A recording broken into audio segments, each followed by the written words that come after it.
Welcome to the Pittsburgh Dish. I'm your host, Doug Heilman. Looking to learn more about Indian cuisine and maybe even pairing wine with it? We have the perfect guest to guide the way. Heading out to Greensburg or maybe even Latrobe? We get some restaurant picks from a local. And if no bake and cheesecake check the boxes for you, we have a key lime icebox cake that has you covered. All that ahead. Stay tuned. Thanks so much for coming over and being on the show. Would you introduce yourself and what you have going on in the world of food and wine? Yeah. Well, thank you, Doug, for having me. Well, this is so nice. And I'm so glad that I am on your show because I've heard your podcast before. And I love it. I love what you're doing with the local food scene. Thank you. I think it definitely needs more spotlight. So I am Kanika, aka the Indian Somm. That's my wine-related handle. And that curry smell, which is my food-related handle.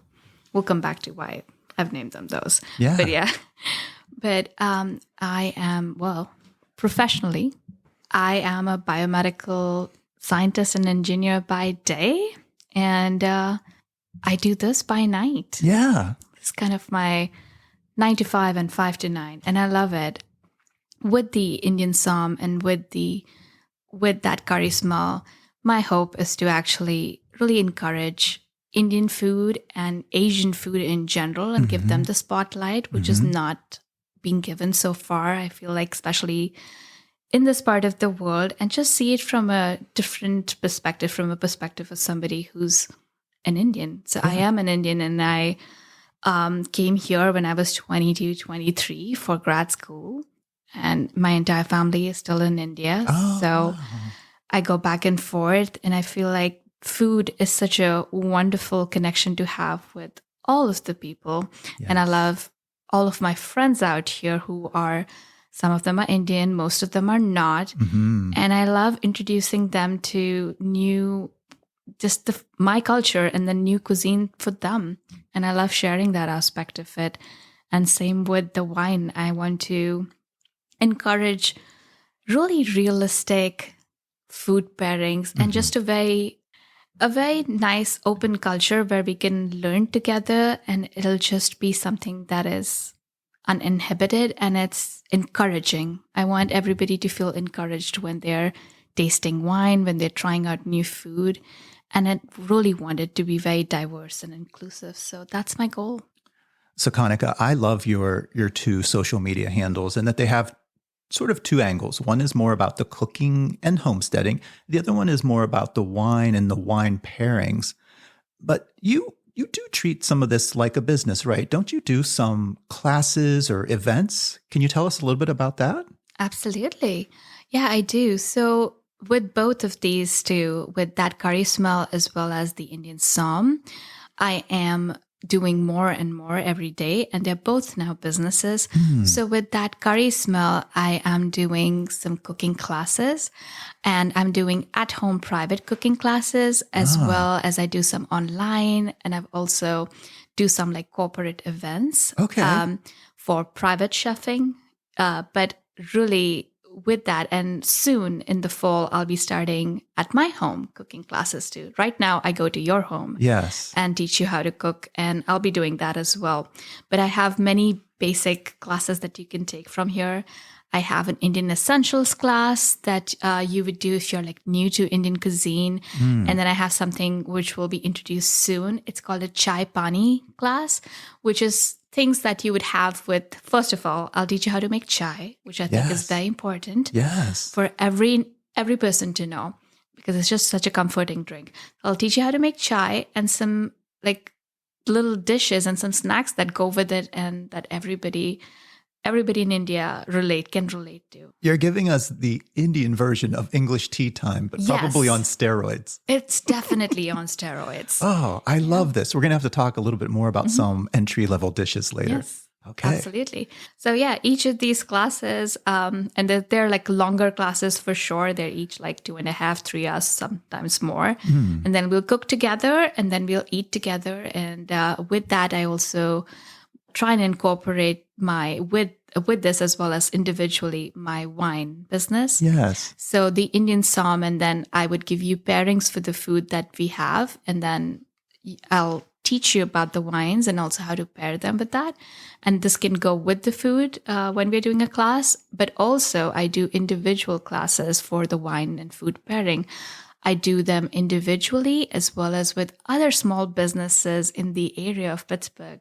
Didn't I just see you pair up a couple weeks back with nosh and curd? Yes, Yeah. that is always my standing class. We do several of those together. So she does the cheeses and I do the wine for that. Perfect. I love it. Yeah. And then something that'll be coming up very soon and will be shortly on my website is with Chantel's. I'm doing a conservas and wine class. And then off and on, I've done with other smaller businesses like Palette Partners and Dreadnought Wines. I've done a Indian food for Diwali Indian food and wine class. Oh, that's And I keep great. having that, and it's a rotation, and it's always on the website. Yes. So just to clarify for our listeners, you're much more than just a social media maven. You're putting out there these things you're doing, and there's all of this instruction behind it. If someone wants to find you and have a class, whether it's for Indian cuisine and cooking or wine pairing or all of it together, this is what you're doing. Absolutely. This is my focus for sure. I feel like social media was a way to get to this. And I always wanted to showcase Indian food and also showcase a different aspect of wine, just making it more approachable for everybody. Yes. Somewhere I was reading, maybe it was your About page, where wine and Indian food was, did you say something like a unicorn? It was never really paired? That wasn't part of Right. your culture. And that's very true. Indian food and wine really isn't something that is done. Now, when there are so many people from the Indian diaspora and the Asian diaspora in general, they're moving out. They're seeing more of the Europe. And wine and food have always been very Eurocentric, I feel like. So now that people are moving and seeing more, everybody always asked me, because I've been doing wine, I've been studying wine for a while. And why I started Indian Somm was because my friends and everybody was just asking me about, hey, what do I pair with this wonderful orange chicken that I got? Or what do I pair with the biryani? And there was no information, and there still isn't that information anywhere online. And there aren't a lot of somms or wine professionals who are Indian and very less Asian wine professionals too. So I just wanted to include all of that and give people something that they can all relate to. Yeah. And a lot of my other friends too, who are not Asian but are very well traveled, they would want to pair something with, say, an Afghan cuisine or with even an African cuisine. Yes. And like, how do we do that? And because I've just grown up with a family that has traveled so much and cooked everywhere, so they just inculcated like all of these different foods and different cuisines. And because of that, I understand flavors really well, I believe. And because of that, I can actually match the wine. And also, I just love teaching too. Yes. So, and I love the fact that when somebody's eyes brighten up when I talk about their cuisine and like pairing a wine with it, and they would never think about that before. Like, oh my God, I didn't know I could do this. I could pair this wine with something other than pasta or a steak. I said, yes, you can. That would be awesome. You really are sparking some things in my mind. Number one, I think you really have identified a gap, not in a local market, but even a global market of pairing wine with those cuisines that traditionally maybe didn't have that winemaking culture. But to your point, we are so global now. We are so well versed in different cuisines that it's time to merge some of that together. Right. I was also thinking, you've lived this experience, and maybe we can go into that a little bit more, where you didn't just grow up in India. Your dad traveled around, right? So you've actually grown up with this sort of inherent knowledge of cuisine. And I couldn't imagine a better person to be bringing some of this pairing, these stories, these flavor matches together. Could you take us a little bit back to family life and a little bit in your food journey in your earlier years? Absolutely. So I come from a family of Indian Army doctors, essentially. Wow. So pretty much everybody in my family, other than me, because I'm an engineer, is a doctor and has been in the Army. So everybody traveled a lot. And my mom traveled as a young child too. So she picked up all of those things that she gave, then passed on to me. We moved as a family as well so many times. I changed 11 schools. Oh my goodness. Yeah. So, and you're right, not just in India, but all around Southeast of Asia. So Bhutan, Thailand. Wow. So we did move around a lot. And even now, my family loves to travel.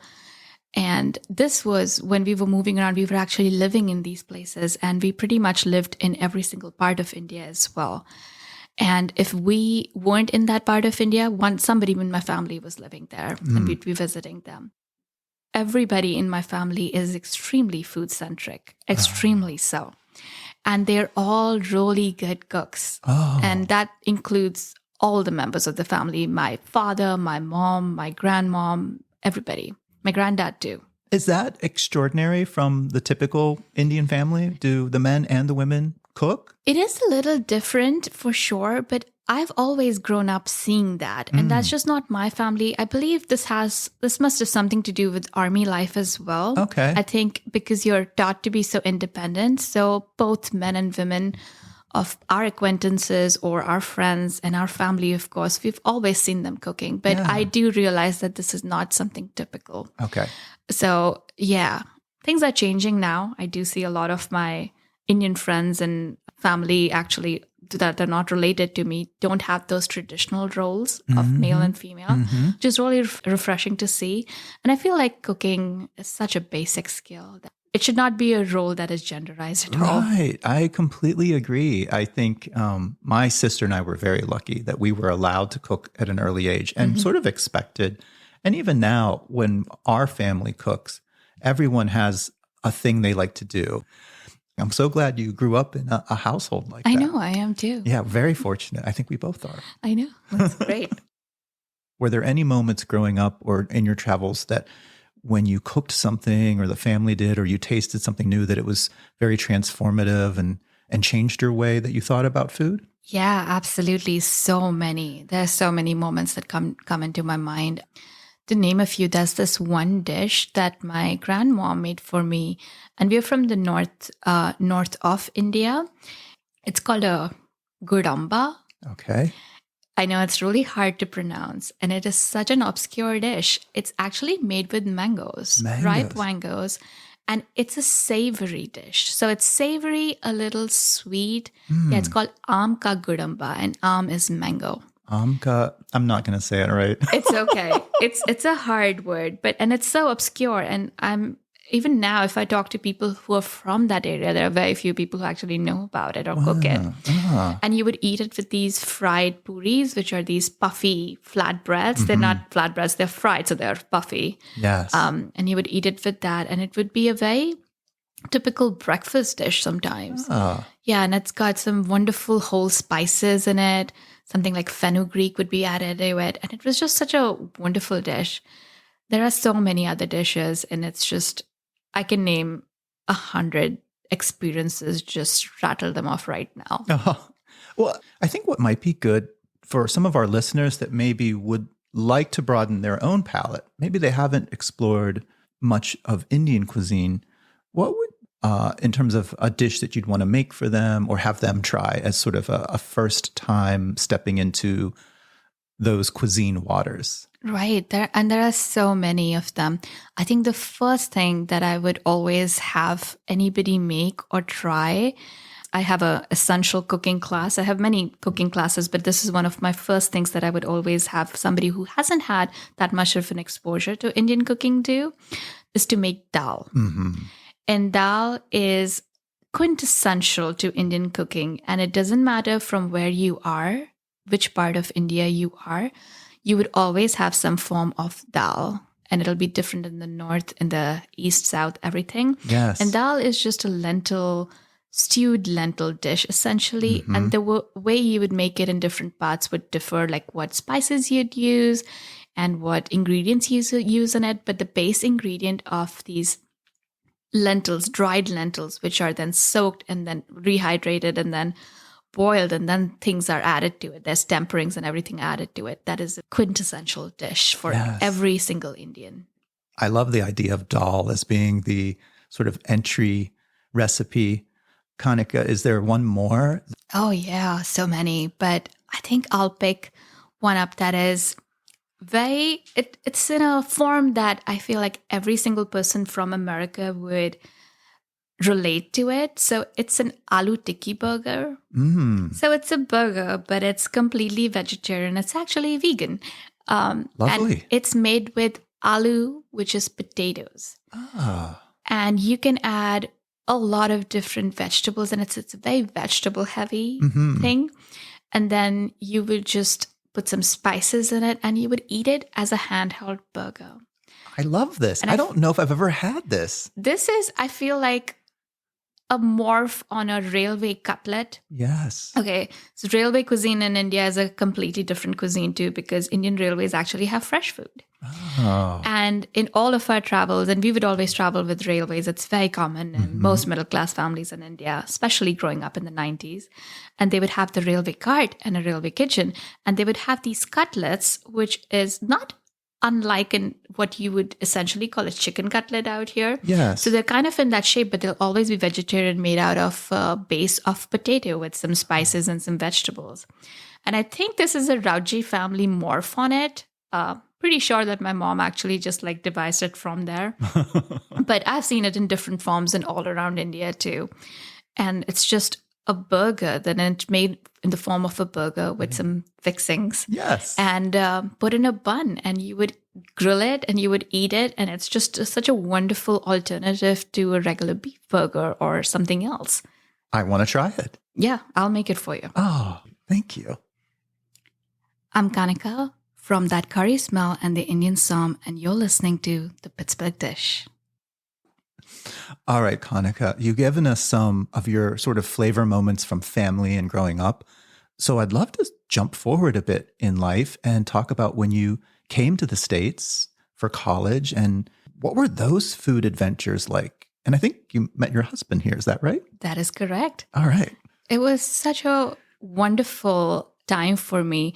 I feel like it was both stressful, highly stressful, because I was going to college out here, and CMU has a very, very rigorous program. I was going to ask where you went to school. Yeah. So Carnegie Mellon? Carnegie Mellon, and it had a very rigorous program. That was also the first time I was actually living away from my family. Yes. Because none of my family is here. They're not even in anywhere in any of the continents around us. Wow. So they're all in Asia and in India. Oh. So it was very hard because I moved alone and basically had to build my life from scratch again. I knew nobody. I had a couple of friends from my old college who came with me, but they were in their own programs. I was in a very different program than them. So that happened. And then also coming to the United States, living on your own, renting a house, figuring out a new country. Everything was new. Figuring out Pittsburgh. I remember this one point in my life when we first came here. And I took a ride in one of the airport shuttle taxis, which I don't know if they exist. Everybody does Uber now. Right. This was like more than a decade ago, so there was no Uber. And the airport shuttle taxi that came through the Fort Pitt Tunnel, and then the city view opens up. And that was just like such a aha moment for me. Yes. And I was just like staring like, this is beautiful. I'm in such a beautiful place. It was really wonderful. It was just a very exciting time in my life. Yes. So that was there. And then food-wise, it was very interesting. So being a grad student, you obviously don't have a ton of money. So I was doing like 2 jobs. I also didn't have any time. And that's where my actual cooking journey began too, because my parents did encourage me to cook at home, and I did, but it was never like I had to cook. Now you're by yourself. Yes. This brave new life. And you have to cook meals for yourself. Yes, and you have to cook. So I always understood flavors and everything, but then it was all on me. And it was this really horrible kitchen too. Oh. It was the worst rental apartment. But it was there, and that's where I first started actual cooking. So I'll never forget that apartment. Had it good and bad. Yeah. Yeah. Great memories. So when you came to Pittsburgh to go to college, were there any moments of cultural aha with food you were trying here? Oh, absolutely. I remember the first time, okay, at CMU, one of the orientations, they told us, you must try Primanti's brother. Yeah. You must. That was the must thing. So we did go there and I did try it out. And somehow the whole soggy fries with the sandwich didn't completely Win you over. Win me over. It was interesting.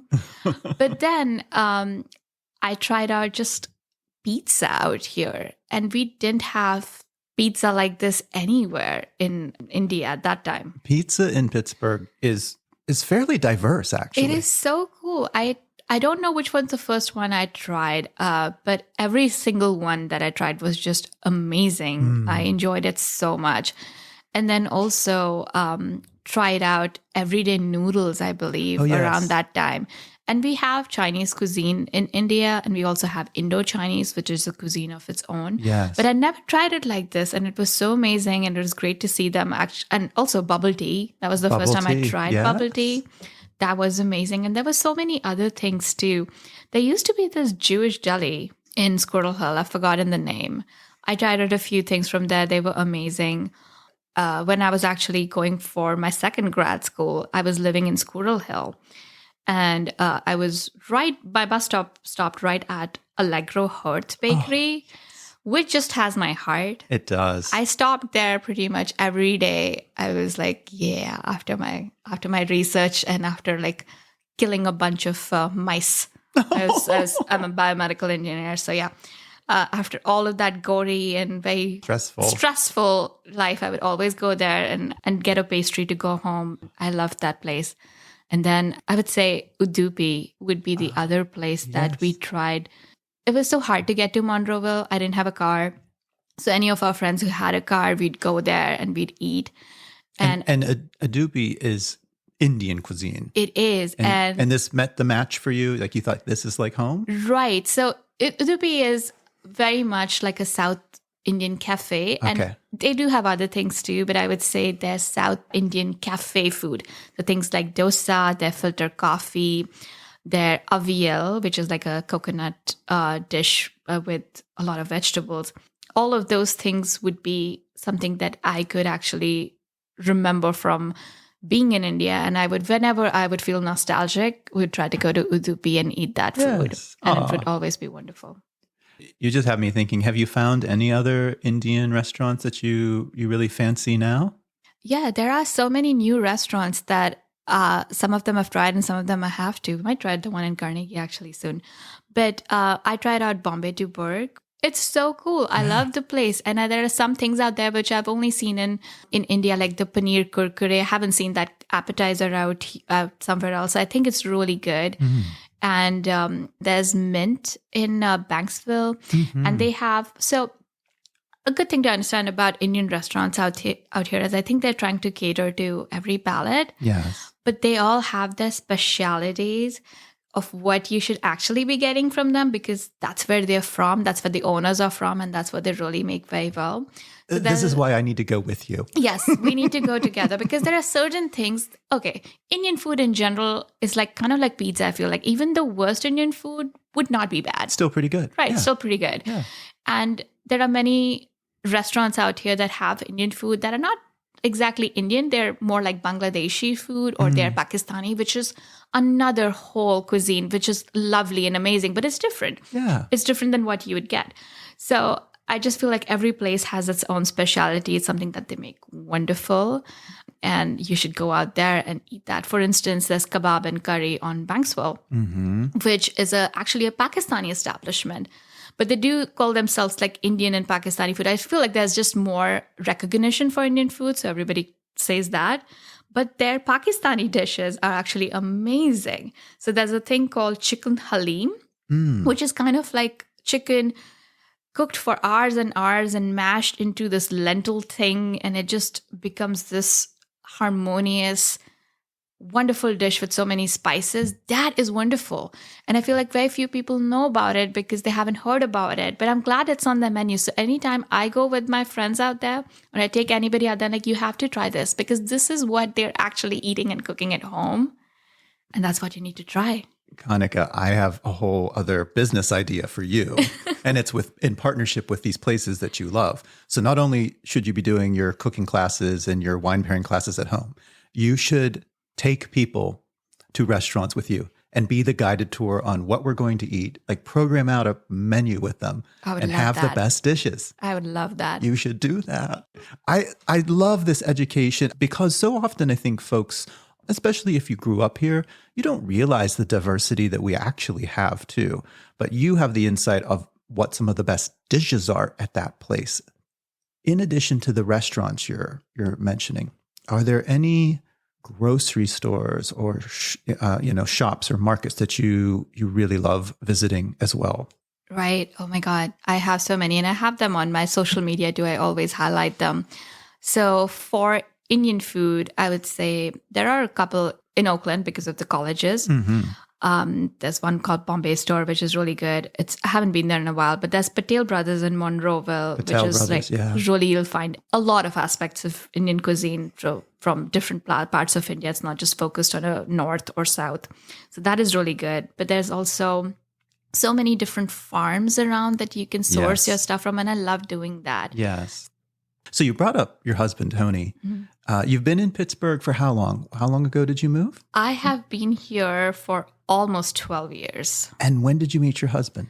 I met him about 8.5 years ago, about 9 years ago, 9 years ago. Yeah. And how long have you been married? Been married for 8.5 years. Oh, you did? Oh, very quickly.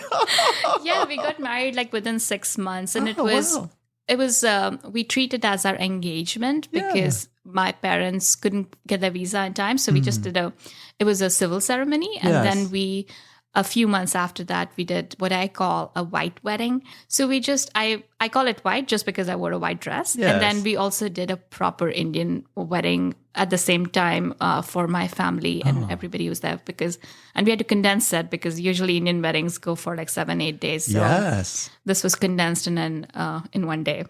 That's very condensed. Yeah, we had open bar and open food for everybody. So I was just like, do your thing. We're getting married and you can just eat and drink. And it was very beautiful. It was in Laurel Highlands and it was in an old hunting lodge by a lake. Because in an Indian wedding, you have to have a fire. So we couldn't do it anywhere indoors or in the park. Otherwise, we would have just done it in the park. Yeah. So, yeah.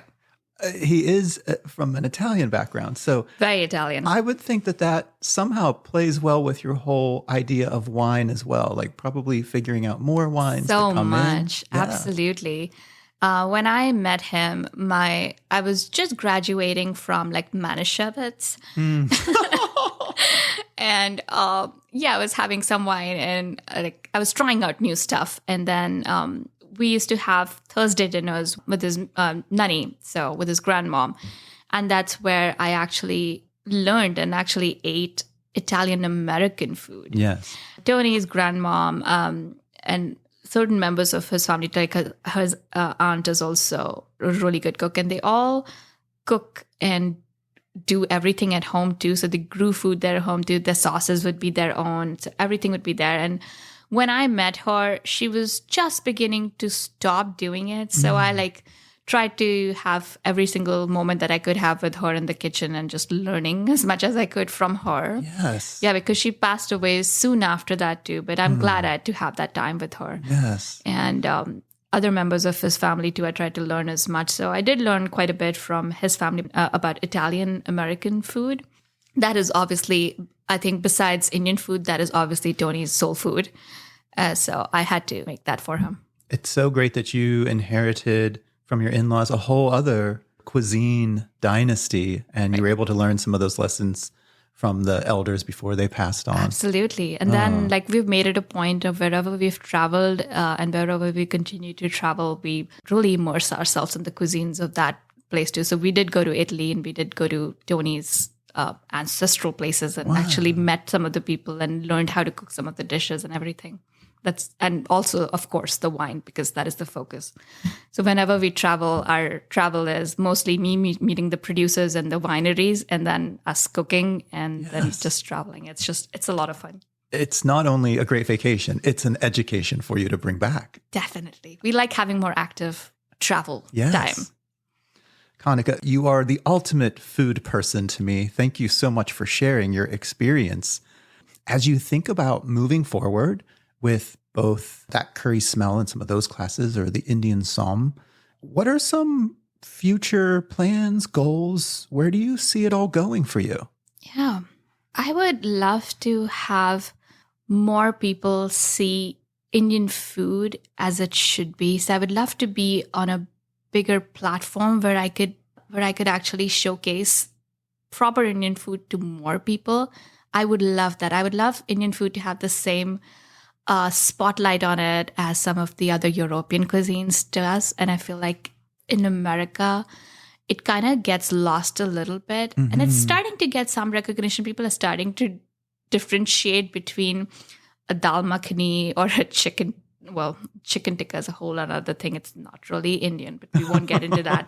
But they're trying to understand that, okay, not everything is a curry and not, and which is, that's why I've named myself that. It's a very ironic statement, both of them. But it's not just that. And there's more to the stuff than butter chicken masala. Yes.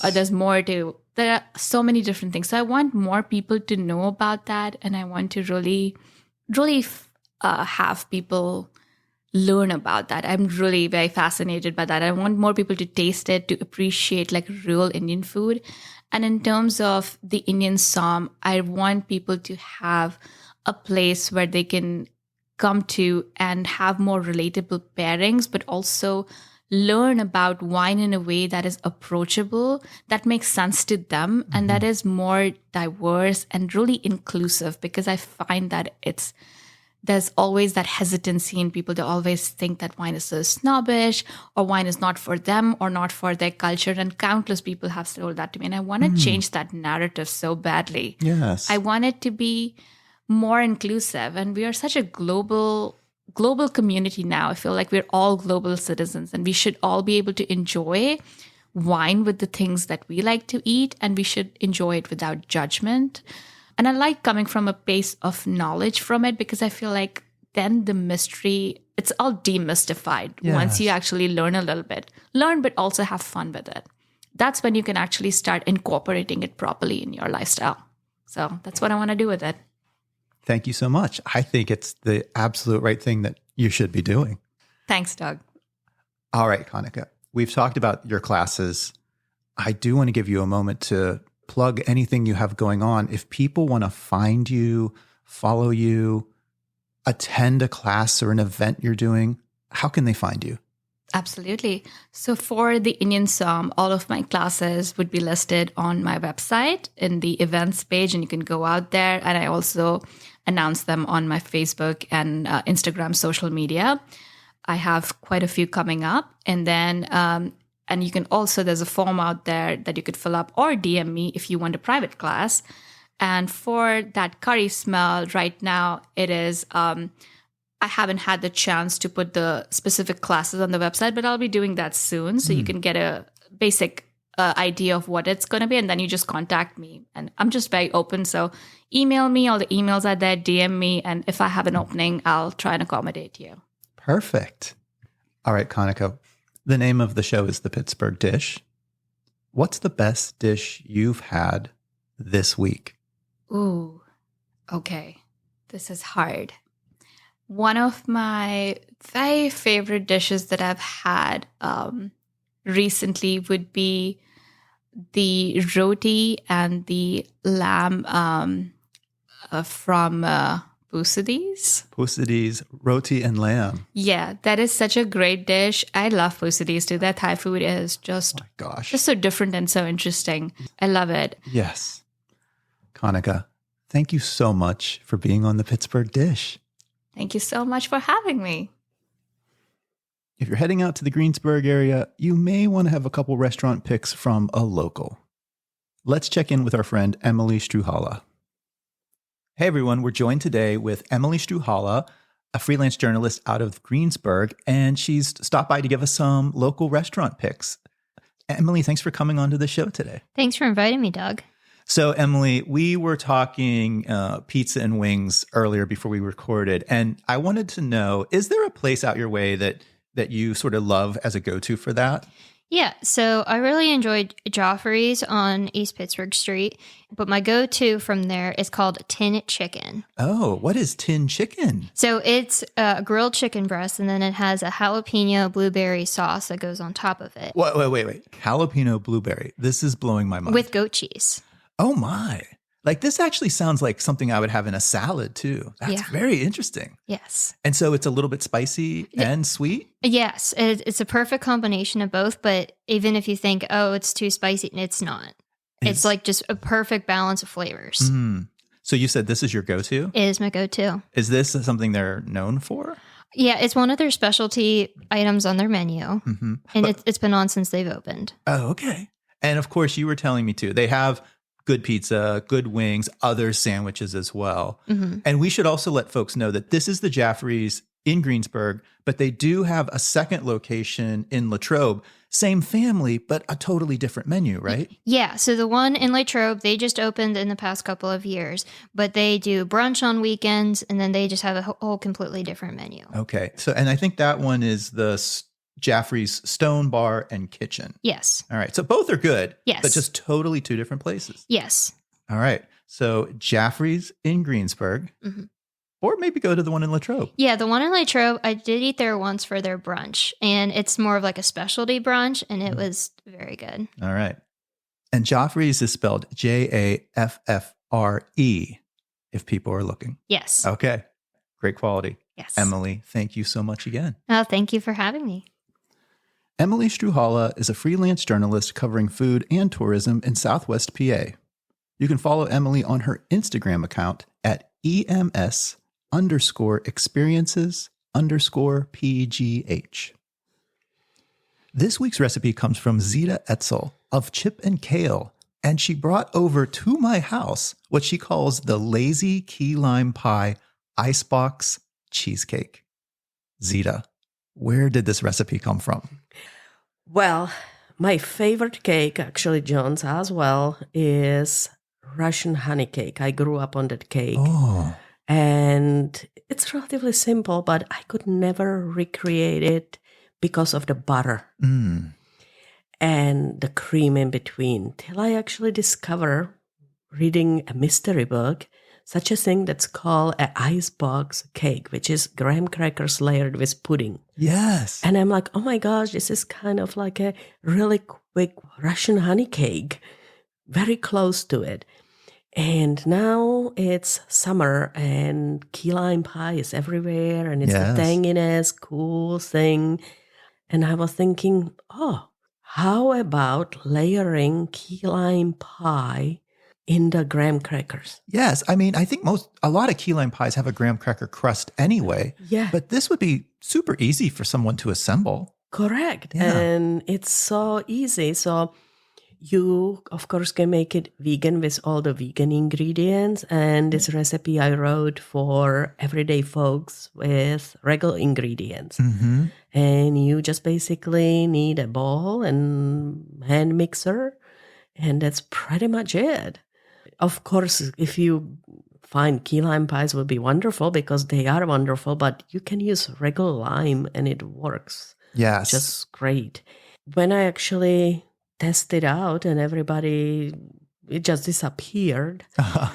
And I was making the second batch for you. It kind of was, I was churning out another options that maybe instead of lime juice, putting lemon juice and little culinary lavender in it and make it like a lime lavender cheesecake. A lemon lavender cheesecake. Lemon lavender cheesecake. That sounds lovely. Yeah. Or skip the lime and put some mango puree and have like a mango cheesecake. And you can even layer it with some banana slices in the middle. You're blowing my mind. If our listeners haven't seen the recipe yet on the blog, you are just using some simple ingredients. If you're not going the vegan route, it's some whipped cream cheese, condensed milk, the lime juice. You fold in the Cool Whips. You've got this nice sort of fluffy middle. And like you said, you're just layering graham crackers with this spread. With this spread. And then again and again until you have it cover. How long did you refrigerate yours? I refrigerate overnight. Okay. Honestly, if you have it sitting for 2 days, the flavors blend even nicer. Oh, yeah. Because the graham crackers get all nice and soft. Yes. Yeah. It's really beautiful, refreshing cake, and it's super easy, no baking. Of course. Perfect for warm weather. Something you can just do on the countertop. Correct. I love it. Yeah. Zita, thank you so much for this recipe. Well, you're welcome. The most difficult part is to actually, I guess, find a proper dish that the graham crackers fit. But Yes. All right. Zita, thanks again for being on the Pittsburgh Dish. Well, thank you for having me. Zita is the owner of Chip and Kale plant-based meals. You can learn more about her other fabulous recipes at chipandkale.com. That's our show for this week. We'd like to thank all of our guests and contributors, and to Kevin Selecki of Carnegie Accordion Company for providing the music to our show. We'll be back again next week with another fresh episode. Stay tuned.